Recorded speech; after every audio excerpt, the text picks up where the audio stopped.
Olá amigos, estamos aqui para mais uma conversa sobre um tema importante em neurociência e hoje eu vou falar sobre o acidente vascular cerebral. Tecnicamente é acidente vascular encefálico, porque o que nós chamamos normalmente de cérebro, tá? Deixa eu ajeitar aqui, na verdade é encéfalo, mas até a Sociedade Brasileira de Neurologia sugere que se chame AVC, acidente vascular cerebral, e não encefálico. É correto encefálico, mas AVC também está correto, né? Inclusive a Sociedade Brasileira de Neurologia sugere, e os médicos também chamam AVC. Tá? Então o AVC é um verdadeiro problema muito grave de saúde pública no Brasil. Tá? Em alguns estados como São Paulo,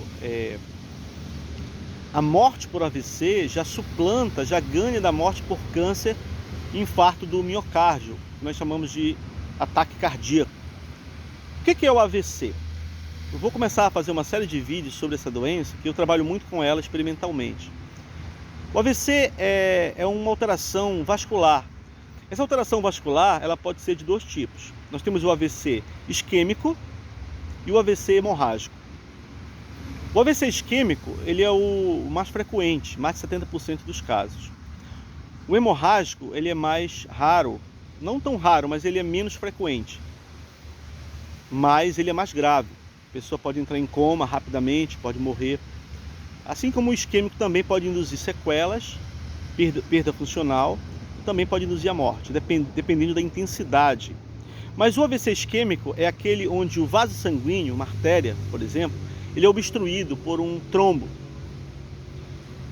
Em patologia geral, inclusive eu estava ministrando essa disciplina recentemente, o trombo é uma massa estacionária, enquanto que o êmbolo é quando esse trombo começa a se movimentar. Então dentro do vaso, se uma placa de ateroma, um trombo, obstrui o vaso, o sangue que esse vaso com uma artéria, o sangue com oxigênio, que esse vaso transporta para os tecidos, ele deixa de chegar.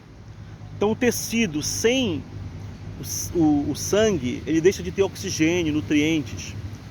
Então ele entra numa condição chamada hipóxia, com baixo teor de oxigênio, e nós chamamos em patologia a parada abrupta ou brusca de fluxo sanguíneo para um tecido, para acontecer em qualquer tecido, nós chamamos de isquemia. Então, por isso que esse acidente vascular por obstrução do vaso é chamado de acidente vascular cerebral isquêmico. O outro, que é aquele que eu falei que é mais grave, mas depende da intensidade, é o chamado hemorrágico, quando o vaso rompe. Às vezes é por processos inflamatórios, a parede do vaso vai ficando fina, vai ficando degradada por radicais livres, e isso pode induzir uma dilatação do vaso, e nós chamamos isso de aneurisma. Então esse aneurisma é uma dilatação do vaso devido a uma parede alterada.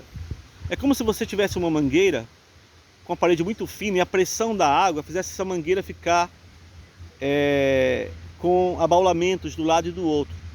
Eu vou falar na linguagem aqui popular, como se duas barriguinhas crescessem dos dois lados da mangueira. Então isso é o aneurisma. A situação grave é que o aneurisma cerebral, nem todos podem ser, a minoria só que pode ser tratado cirurgicamente. Normalmente eles não são tratados cirurgicamente, e eles podem romper. Esse vaso pode romper e pode acontecer um acidente vascular cerebral hemorrágico. O indivíduo pode ter um aumento da pressão no crânio, né? Chamamos de pressão intracraniana, e dependendo do que o cirurgião decidir, pode ou não haver uma cirurgia para drenar esse tecido. No isquêmico, aí vocês podem ver, mas por que morre? Morre o tecido neural, os neurônios e outras células presentes, por exemplo, células da glia. Morre porque sem o oxigênio o tecido entra num colapso metabólico. Vários processos naturais, fisiológicos, dependem de ATP, né, que é a molécula energética na bioquímica, e sem o oxigênio essas reações bioquímicas não acontecem. Por exemplo, nós chamamos de fosforilação oxidativa. E o tecido começa a morrer, né? Começa a morrer por vários fatores. Em outros vídeos eu vou discutir alguns dos mecanismos. Tem um que é chamado no cérebro excitotoxicidade, tem a neuroinflamação, tem a acidose metabólica, tem morte celular programada ou apoptose. tem o estresse oxidativo, que é a formação excessiva de radicais livres, tem a despolarização perinfarto, tá bom? Então, isso faz com que haja uma área de infarto no cérebro, pode ser em animais, se for experimento, ou no cérebro humano. Dá para ver na ressonância magnética, dá para ver muitas vezes na tomografia computadorizada.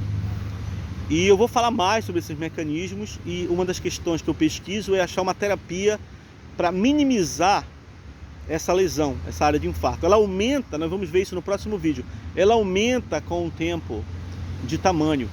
Isso se chama degeneração secundária.